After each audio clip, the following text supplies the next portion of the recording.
Vamos a empezar un poco haciendo una introducción al tema, si os parece, y después ya os voy haciendo preguntas y ya vais contestando. Hacemos una introducción a lo que es, dijéramos, todo el tema de la contraprotección en el deporte, que es muy importante. Fijaros que cuando hemos confeccionado con el doctor Villalón y todo su equipo, y OAFI y con el Comité Olímpico Español, pues fijaros que hacemos mesas muy diferentes que abarcan diferentes aspectos de lo que es no solamente la salud articular, sino cosas relacionadas con la salud articular, ¿no? Como habéis visto esta mañana, ¿no? Y es muy importante el tema de lo que es la condroprotección, el concepto de la condroprotección, que no solamente es un concepto farmacológico, sino que es un concepto, dijéramos, de protección de lo que es el cartílago hueso condral, de la sinovial, de lo que es el órgano que hablamos ya, que es cada articulación, ¿no? Entonces, en este contexto, hago una pequeña introducción.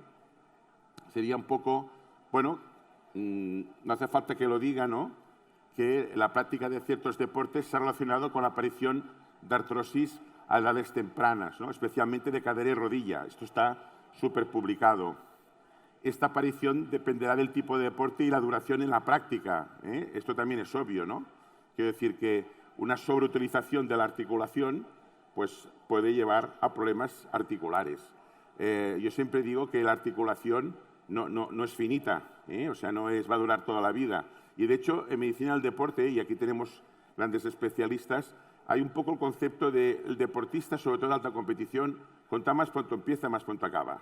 Esto es fundamental. ¿Por qué? Yo siempre explico el ejemplo del coche, ¿no? El coche, te preguntas, ¿cuántos kilómetros tienen los neumáticos? Tienen 30.000. Bueno, depende. Si los tienes en el garaje, a lo mejor serán 40.000. Pero si haces pistas forestales, a lo mejor son 15.000. Pues esto es igual. La salud articular, pues también, cuanto más utilizas la articulación, pues más problemas tienes. O sea, no es finita, no es infinita la articulación del cartílago. Por lo tanto, importante este tema. Después hay otro tema muy importante, ¿no? La presencia de lesiones o traumatismos previos, como la rotura del ligamento cruzado anterior, que es un tema que ya sabéis que es un tema ahora, entre comitas, de moda, por desgracia, que vamos a hablar intensamente, dijéramos, en el Congreso, y esta tarde tendremos tres grandes especialistas, moderados por el doctor Seijas, por el doctor Guillén, el doctor Cugat, para hablar de este tema y cómo prevenirlo. Pero sí que sabemos que la lesión del ligamento cruzado anterior es un factor predisponente, ya no solamente para que este deportista no pueda volver a su vida normal, que lo es, por desgracia a veces, a pesar que tenemos estos grandes ortopedas, sino después muchas veces, cuando acaba su vida deportiva, hemos de cuidar para que esta persona que ha tenido estas lesiones no acabe en prótesis de rodilla en etapas que no debería. Esto está publicado. De hecho, por ejemplo, hay varios artículos que no los he traído, pero que se habla de que el 30% de los jugadores de fútbol de primera división en Europa acaban en prótesis. 30%. Por lo tanto, en cambio, los aficionados un 3%. Lo que está claro es que el deporte de alta competición pues, puede ser perjudicial para las articulaciones, ¿no? Bueno, los deportistas de élite pues, tienen mayor incidencia. Esto es así. ¿Cómo se puede prevenir la artrosis en deportistas? Sería la pregunta, ¿no? Los que estáis aquí, ¿no? Incluso para vosotros o vosotras, si sois deportistas o pacientes, ¿no? Pues fijaros, aquí en España, que hemos sido pioneros en todo el tema de la contraprotección a nivel mundial, hace unos años hicimos este documento, que me parece que es el primero y único documento que firmaron las 4 sociedades de medicina del deporte. Esto también pasa mucho en el país, que cuesta ponerse de acuerdo, ¿no? Esto pasa en primaria, ¿no? Hay 3 especialidades de primaria, ¿no? En fin. Y concretamente fue FEMEDE, FEDAMEFIDE, SETRADE y SEMEFIDE. Pues se hizo un documento de consenso en contraprotección. O sea, fuimos pioneros a nivel mundial en este concepto. La palabra contraprotección es un concepto de protección articular, como puede ser neuroprotección o puede ser dermoprotección. Yo me acuerdo cuando la empezamos a utilizar hace 25 años, nos miraban de una forma rara, ¿no? Pues no, es muy importante, ¿no? ¿Y cuál es la definición de contraprotección? Pues fijaros, son un conjunto de medidas farmacológicas y no farmacológicas, por ejemplo, una dieta mediterránea es contraprotección, dirigidas a prevenir, retrasar, estabilizar, reparar, y lo ideal sería incluso revertir, que hoy por hoy no es posible, las lesiones del cartílago y del hueso subcondral. Este es el libro y aquí pues está muchas de las cosas que vamos a comentar hoy, ¿no? Por lo tanto, acabo. O sea, importante la contraprotección conceptualmente y de forma práctica. Deberíamos hacer contraprotección antes de las lesiones, Aquí hablaríamos de una prevención primaria, prevenir las lesiones teniendo en cuenta los factores de riesgo. Y aquí, por ejemplo, ahora trabajamos mucho en todo el tema del ligamento cruzado anterior en la mujer. ¿Cómo podíamos prevenir que, por ejemplo, las jugadoras de fútbol pues tengan más frecuencia de ligamento cruzado anterior que los jugadores de fútbol, por ejemplo? ¿No? Pues sería muy interesante. Después ya tengo la lesión, habríamos de una prevención secundaria, que sería identificar el inicio de la artrosis después de una lesión de la articulación. Lo que os decía, paciente que tiene una rotura de menisco o ligamento cruzado anterior, ya lo tiene, pues la vamos a recuperar, se va a hacer todo lo posible por recuperarla, y hoy y mañana hablaremos de este tema, pero lo que os decía, esta paciente cuando deja el fútbol, cuando deja el básquet o el deporte que practique, pues tenemos que ir con mucho cuidado porque va a ser una paciente que tiene un factor de riesgo claro para que acabe en una prótesis de rodilla. O sea, que fijaros si es importante el tema, ¿no? O sea, que tenemos que tener el cuidado es en el momento de la problemática y a posteriori. Tener en cuenta lo que os comentaba antes de las edades. O sea, hoy en día llegar a 100 años no es complicado. Tenemos 18.000 centenarios en España, por lo tanto, y una señora Dolot, fíjate, que tiene 116. Esta es la más longeva del mundo ahora. Y después, lógicamente, pues el tratamiento de la artrosis ya per se, ¿no? Que lo iremos hablando durante el congreso.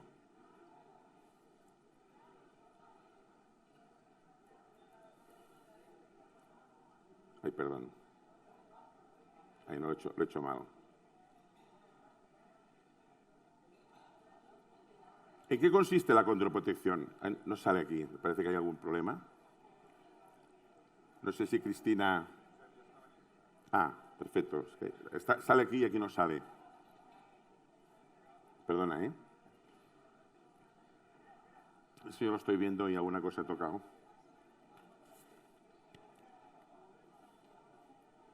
Ahora, vale. Gracias, Cristina, ¿eh? Pues fijaros, ¿en qué consiste? Conjunto de medidas farmacológicas y no farmacológicas dirigidas a prevenir, retrasar, estabilizar, reparar o incluso revertir. Uso de condroprotectores, condroitinsulfato, glucosamina, ácido úrico intraarticular, etcétera, PRPs. Programas educacionales, importantísimo. Explicarle a la persona que tiene, cómo tiene, qué puede hacer, ¿entendéis? Programas de entrenamiento, dieta saludable, dieta mediterránea, por favor. Que no se habla de la dieta mediterránea, que la gente no hace dieta mediterránea, que el aceite virgen de oliva reduce el ictus un 30%, más que una estatina. Bueno, pues no se hace poco. Cada vez el fast food nos está invadiendo.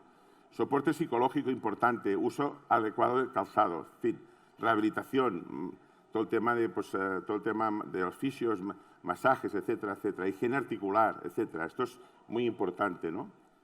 Bueno, aquí tenemos estos fármacos, el condotín y la glucosamina, que nos vamos a centrar hoy en ellos, que son medicamentos en España y que están financiados. Se trata de productos que forman parte de la matriz extracelular, son seguros y efectivos, precisamente porque forman parte de la matriz extracelular, no tienen efectos adversos, porque se metabolizan por una vía metabólica que es la adenócito con los pegos 50, y gracias a esto pues, es casi imposible tener un efecto adverso con estos fármacos, ¿no? Pues son sustancias endógenas que tenemos en la matriz extracelular. Son medicamentos que han demostrado reducir el dolor y mejorar la función articular, y por lo tanto dijéramos, bueno, funcionan bien, están aprobados como tratamiento sintomático, es decir, que puede reducir el dolor y la incapacidad. Continúan financiados por la cartera de servicios, gracias a UAFI, porque hace esto un par de años pues, se pretendía desfinanciar estos medicamentos y nosotros nos opusimos porque dejábamos a un colectivo de pacientes sin tratamiento y bueno, teníamos razón porque ahora os enseñaré unos trabajos que hemos hecho con la propia agencia que demostramos que además de ser eficaces y seguros, reducen el riesgo cardiovascular. Hay estudios, aunque no esté aprobada en la ficha técnica, que demuestran que pueden retrasar, dijéramos, la aparición de artrosis, lo que denominaríamos en inglés el Structural Disease Modifying Strategic Drugs, que son medicamentos capaces de prevenir o retrasar, por desgracia revertir no. Eso es lo que os comentaba, ¿no? Fijaros, un tema muy importante, no lo olvidéis, pacientes con artrosis, cuidado con el riesgo cardiovascular. La primera comorbilidad de la artrosis es la hipertensión arterial. Del orden del 60% de pacientes con artrosis son hipertensas o hipertensos. Yo cuando estaba en el Hospital de San Pablo, ya publicamos que la indometacina, que es un antiinflamatorio excelente, que lo utilizamos mucho para la gota, puede subir 5 milímetros de mercurio la tensión arterial. Todos los antiinflamatorios, todos pueden subir la tensión arterial y pueden favorecer el ictus y el infarto. Por Por lo tanto, muy importante, que lo veis una vez no pasa nada, pero con enfermedades crónicas como la artrosis se tiene que vigilar, como mínimo no hacer daño. Bueno, estos fármacos, además de efectivos como en el tratamiento sintomático, son capaces de reducir el infarto y el ictus. Esto está hecho conjuntamente con la Agencia Española de Medicamento, con el grupo de farmacoepidemiólogos del Hospital Príncipe de Asturias, con Santa Canadá y con OAFI. Nosotros tenemos, como os comentaba Nina ayer, tenemos la base de datos de la BIFAP en la que hacemos estudios. Y en estos estudios retrospectivos de casos y control, pues hemos visto pues, cuando el condotisulfato y la glucosamina, concretamente el condotisulfato es capaz de reducir el infarto un 40% y un 23% el ictus, y la glucosamina es capaz de reducir el ictus. Por lo tanto, son medicamentos que son esenciales no solamente para reducir el dolor o la capacidad funcional, sino para evitar y reducir el riesgo cardiovascular asociado a la artrosis. Esto me gustaría que quedara claro porque nosotros calculamos que en España hay unos 2.000 muertos cada año por antiinflamatorios no esteroidales. En Estados Unidos, he tenido reuniones con la FDA, con la Arthritis Foundation, suele haber 16.000 muertos cada año por antiinflamatorios no esteroidales y 160.000 hospitalizaciones. Aquí calculamos que puede haber unos 2.000 muertos por antiinflamatorios no esteroidales, o sea, más que por accidentes de coche. Esto no os preocupéis que nadie lo sacará en prensa, estoy harto de decirlo, pero es así. Por lo tanto, el riesgo cardiovascular no tenéis que menospreciar. Y aparte os quiero decir que la artrosis, por desgracia, no va sola. La artrosis tiene comorbilidades como la hipertensión, como la isquemia coronaria, la depresión, en fin, el insomnio, etcétera, etcétera. Por lo tanto, dato importante, ¿no? Bueno, aquí exactamente igual. Esto es con el tema del ictus, ¿no? Por lo tanto, ya entraremos en el debate, perdonad esta pequeña introducción. Deporte, importante la contraprotección, y no solamente farmacológica. Sobreuso por la práctica deportiva de alto nivel, contraprotección. Daño a nivel de cartílago, lo mismo. Y no solamente en la fase de la deportista que tiene una lesión, sino a posteriori, para evitar que en épocas tempranas tengamos que colocarle una prótesis articular. ¿Vale? Y bueno, esto era un poquito la introducción. Y ahora lo que haremos, si os parece, pues os hago preguntas, ¿no? Si no, ¿qué hacemos aquí? El doctor Vergés ha pegado su rollo, ¿no? Y ahora pues aquí, pues mira, me voy a sentar allí, ¿no? Porque como puedo... ¿Sí? Perfecto. Pues bueno, tenía aquí una serie de preguntas para Óscar. Bueno, primero agradeceros que estéis aquí. O sea, en fin, es un honor teneros aquí. O sea que muchas gracias por estar aquí. Bueno, aquí teníamos preguntas, doctor Celada. A ver, ¿cuáles son en tu concepto los principales desafíos que tenéis hoy en día con los deportistas en términos de salud articular? Bueno, antes de nada, darte las gracias, Josep, y a toda la familia de OAFI. Es un placer para mí estar aquí. Es el 4º congreso ya. Y la verdad que solamente ver la afluencia de público y el interés que despierta es para felicitaros a todos. Muchas gracias, pero bueno. Un placer. Escucha, ya sabes que tenéis mucho que ver en esto, ¿eh? Bueno, faltaría más. Bueno, yo vengo aquí, yo soy médico especialista en medicina de la educación física y el deporte, pero vengo como paciente. Yo he sido futbolista profesional 15 años, 10 de ellos en primera división. Entonces, nadie me tiene que contar lo que es la artrosis de rodilla, la toma de suplementos o de complementos o de contraprotección, los hábitos de vida saludables. Pero yo creo que la contraprotección es un estilo de vida. Exacto. ¿Vale? Y en ese estilo de vida hay muchos factores, como has dicho. Por supuesto, la dieta mediterránea. Yo soy un gran defensor de la dieta mediterránea. El mantener un porcentaje de grasa y porcentaje muscular adecuado, controlar el peso.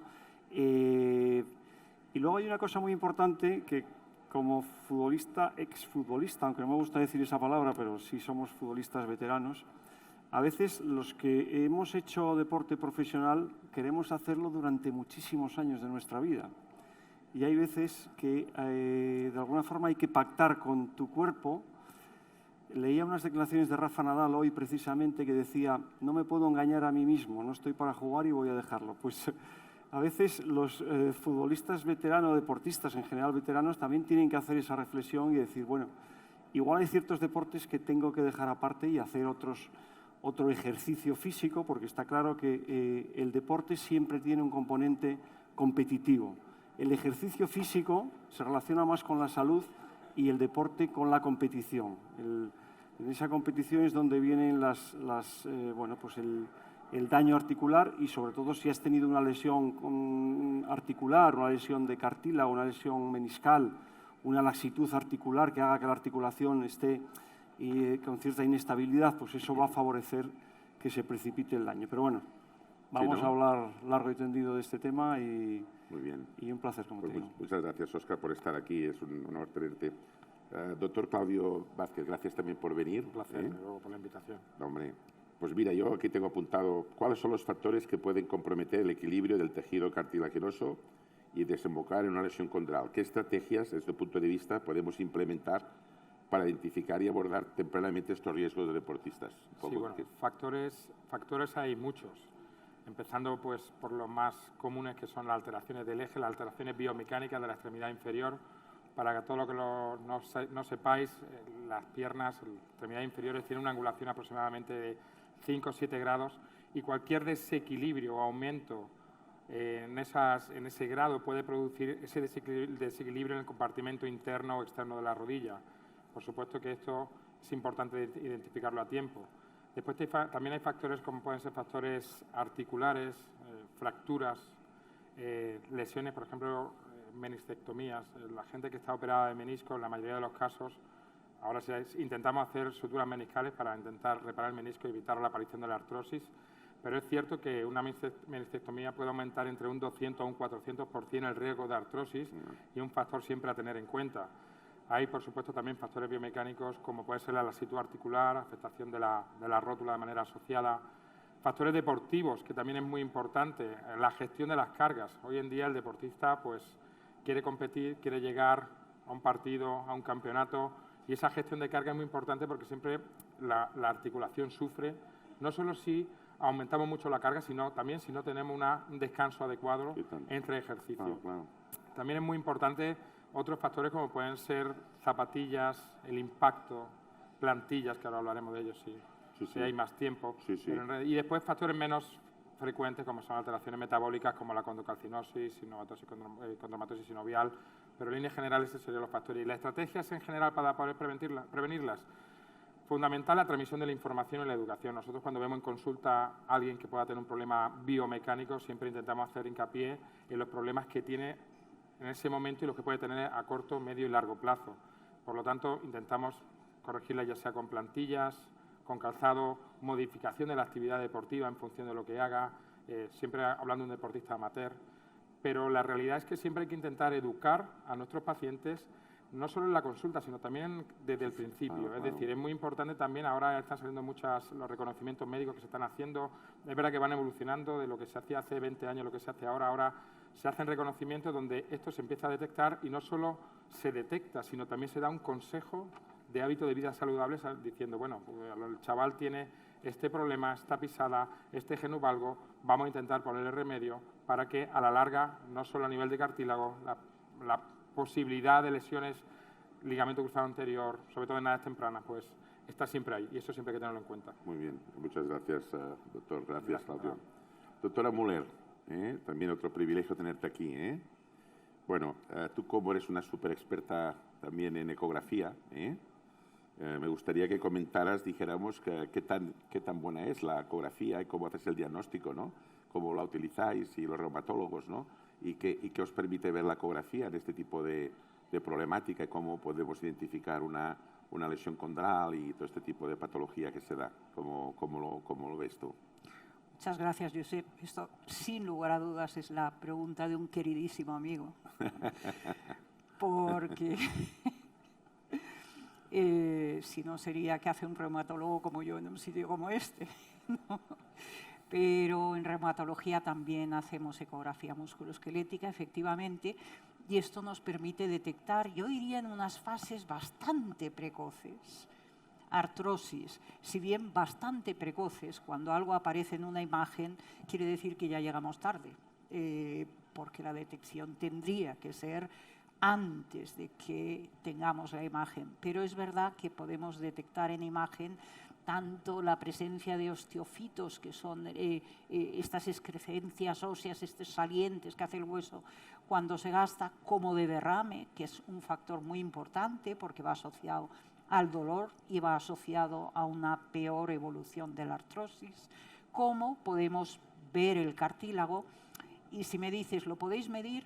Sí, yo te diría que todo y haber participado en estudios de medición de cartílago y de ver si éramos o no reproducibles, yo creo que la mejor aplicación no es medir los cartílagos, porque nos faltaría una referencia realmente consistente para esto, pero sí ver que el paciente no tenga alguna otra patología diferente, como puede ser una condrocalcinosis, como puede ser un depósito del tipo que sea a nivel cartilaginoso. Y eso sí que es verdad que también con ecografía lo podemos detectar. Estupendo, o sea que es una herramienta buena para tenerla allí, ¿me entiendes? Fácil, no cruenta, no irradia, ¿no? No irradia, y el diagnóstico. No es molesta y es a pie de camilla, como decimos. El paciente entra, se hace la historia, se explora, se hace la ecografía y digamos que sale con el producto más o menos finalizado. Sí. Y después también a veces, pues a nivel terapéutico, pues oye, si tienes que hacer una infiltración guiada con ecografía es fantástico, ¿no? Gracias por recordarlo, porque dentro, ¿no? efectivamente con esto hacemos los procedimientos guiados, sea el tipo que sea esto, barbotage, lo que toque dependiendo. Hubo una publicación del doctor Dugados del Hospital Cochet de París, de Airal, que fueron muy honestos, ¿no? Porque publicaron que el 30% de infiltraciones que se hacían en las rodillas se hacían fuera. O sea, que fueron honestos, ¿no? El 30%, o sea, cada día 3. Ahora con la ecografía, pues no. Bueno, es decir, es muy difícil que pase, ¿no? Sí. Tanto yo creo que es un avance en esto, es un avance, ¿no? Sí, no hay duda. Muy bien, Ingrid, pues muchas gracias. Óscar, ¿cómo podemos adaptar los enfoques de condroprotección a las necesidades específicas de los deportistas, teniendo en cuenta factores como la edad, el tipo de deporte, el nivel de actividad? Es decir, que diríamos decir que no hay un deportista igual, ¿no? Y depende de la edad. Efectivamente, depende de muchos factores. Yo creo que la condroprotección es un estilo de vida, como hablábamos antes. Por ejemplo, en edades de crecimiento es evidente lo que había comentado, lo que comenta Claudio, de alteraciones del eje. También hay un aspecto muy importante que yo siempre... os cuento una anécdota que me pasó cuando yo jugaba en el Sporting de Gijón. Un entrenador holandés que vino, yo tenía de 25 o 26 años, me dijo, oh, sí, tienes que estilo de carrera. O sea, y yo dije, tienes que mejorar el estilo de la carrera, me decía. Y yo pensé, dije, chochea o algo parecido. Pero luego me di cuenta que tenía muchísima razón. O sea, daros cuenta que nadie nos enseña ni a andar ni a correr. Es verdad, ¿eh? Y paradójicamente los únicos que trabajan el estilo de carrera continuamente son los atletas, que corren, que da gusto verlos. Pues todos los días hacen algún tipo de técnica de carrera y, sin embargo, al resto de la humanidad nadie nos enseña. Y yo creo que a nivel de prevención también de lesiones contrales, el estilo de carrera es muy importante también. Igual que es importante el estilo el tipo de pisada o el genuvaro, el genuvalgo, tal. También la forma de andar y la forma de caminar, no solamente de que, no, voy a poner un zapato especial, no. Yo creo que también se debe de lo que pasa que quizás sea difícil, pero en mi época que estudiábamos educación física y deporte en el colegio, en instituto, yo creo que esas horas de tal se deben aprovechar para este tipo de cosas, sobre todo en fases de crecimiento. A lo mejor tendríamos menos lesiones, ¿no? Probablemente, ¿no? Porque vamos mucho al zapato, la plantilla, que me parece perfecto, obviamente, pero también se puede mejorar la forma de carrera. De hecho, cuando tienes problemas, por ejemplo, una cifosis o tal, te dicen, bueno, pues intenta caminar con las... Pues a nivel de pisada, creo que es un factor importante. Y luego, por supuesto, a nivel profesional, pues bueno, es muy frecuente jugadores de mi época, deportistas de mi época, que, bueno, pues tengas que ponerle pues algún ácido hialurónico de vez en cuando para que vayan tirando y, bueno, pues siempre alargar el tema de la prótesis que has comentado antes, porque efectivamente la mayoría vamos a acabar con prótesis y si no, es mala señal. Lo digo claramente. Sí, quiere decir que nos hemos ido antes de lo previsto. El pass away que dicen los ingleses, ¿no? Antes, efectivamente. ¿no? Muchas gracias, Óscar. Tenía una para ti también, Ingrid, ¿cuál es el papel bueno, tú conoces muy bien estos fármacos, porque condotisulfato, cosamina, porque has participado con otros muchos reumatólogos en los ensayos clínicos, que precisamente se han hecho muchos aquí en España, publicados en buenas revistas, ¿no? ¿Cuál es, tu punto de vista, papel del condotisulfato en los deportistas, prevención de lesiones articulares y ¿Qué experiencia tienes tú? Yo diría, no solo en los deportistas, sino o no solo en los deportistas profesionales, sino en los deportistas que nosotros vemos en el día a día. Sin lugar a dudas, tiene un papel primero sintomático, es decir, al paciente le mejora los síntomas sin crearle efectos secundarios, sin crearle una dependencia de ningún tipo y dándole una mucha mejor calidad de vida. Y más importante que el papel sintomático es su posible papel, bien demostrado en estudios in vivo y in vitro, y como siempre, difícil o imposible de demostrar en pacientes, sobre el cartílago en sí. Entonces, ¿podríamos hablar de medicina regenerativa con condroitín? Posiblemente no, pero posiblemente no, porque a día de hoy tampoco tenemos un medio para demostrar esto. En el futuro, Dios sabe, pero algo es seguro que contribuye a mantener un cartílago en una condición. Estos comentarios. Mira, hay una cosa que este año veréis que va a ser muy interesante. Como os comentábamos, la UAFI tenemos la suerte que con la Agencia Española de Medicamento tenemos la posibilidad de hacer estudios, ¿no?, retrospectivos de casos y controles, ¿no? Y claro, tenemos la base de datos de la agencia es de 20 millones, ¿no? Entonces estamos estudiando qué fármacos pueden retrasar la prótesis y cuáles pueden favorecer. Y probablemente, yo creo que, pues claro, son 20 millones de pacientes que estamos analizando, si hay mucho dato de prótesis, ¿no?, de rodilla y cadera, ¿no? Y al final, yo creo que antes de verano tendremos datos, que sería una forma indirecta de demostrar si estos fármacos tienen este efecto condroprotector, porque claro, si te reducen las prótesis, ¿no?, podría ser de interés, ¿no? ¿Y tú qué opinas sobre en particular? ¿Qué experiencia tienes tú de esto? En la prevención. Sí. Al final lo que estamos hablando, estoy de acuerdo con lo que comentáis, es muy importante la transmisión de la información, la educación, lo que tiene que ser ya la salud articular. Hablamos ahora de tensión, de colesterol, pero creo que tiene que entrar ya en la sociedad y lo está haciendo. Yo creo que hay un cambio, si miramos 10 años atrás, lo que pasaba antes a lo que pasa ahora. Y en ese sentido, pues bueno, te pongo un dato. Por ejemplo, nosotros ahora, la Federación Española, desde este año UEFA nos obliga a dar charlas a todas las sub-17, sub-19 masculinas, femeninas y futsal, obligatorias sobre el doping.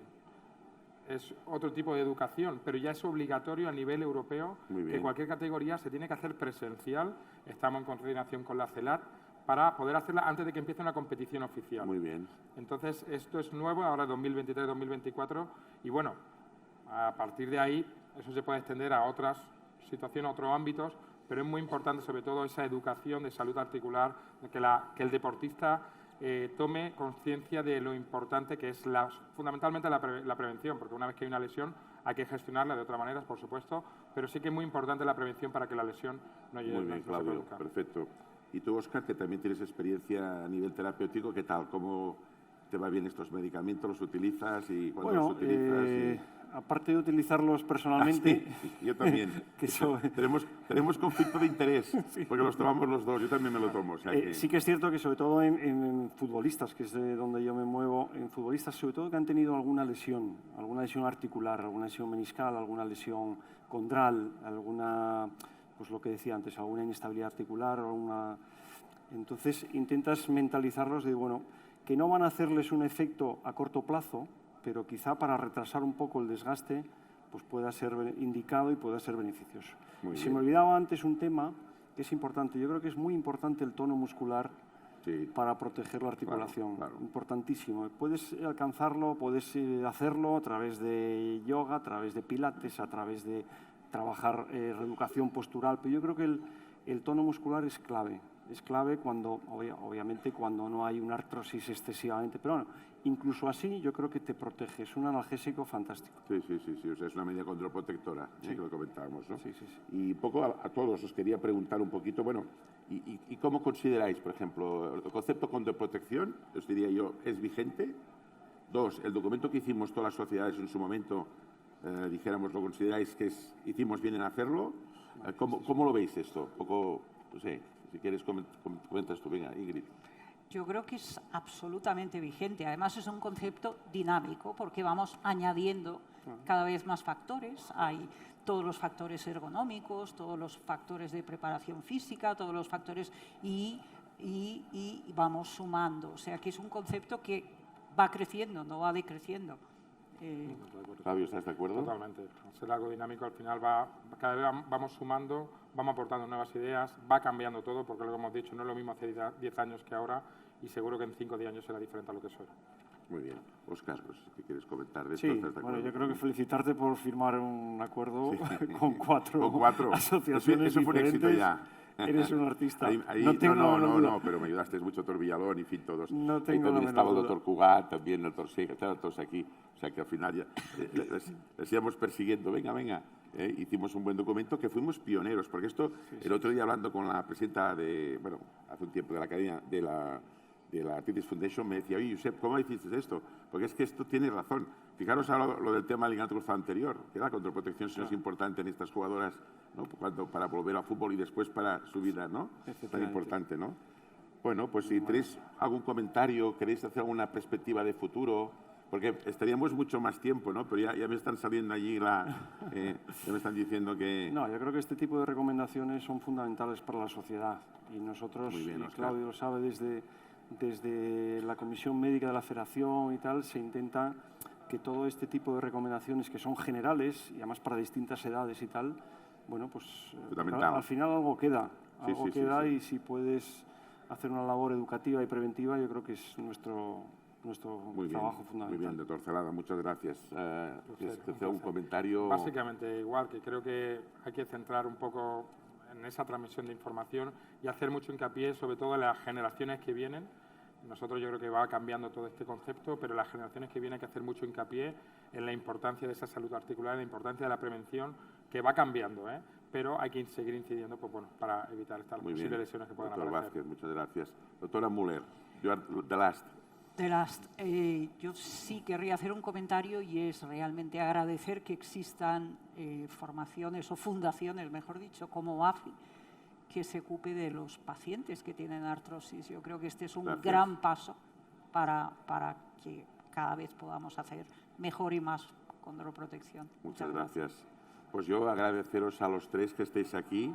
Estaríamos más rato, ¿verdad? Y seguramente habría muchas preguntas, pero bueno, el tiempo nos ha pasado y muchísimas gracias y bueno, espero que hayáis disfrutado de esta mesa que yo creo que es muy interesante y no olvidéis hacer condroprotección, muy importante, acordaros condroprotección. Pues nada, pues muchas gracias y gracias por estar aquí. Gracias. Nada, un placer.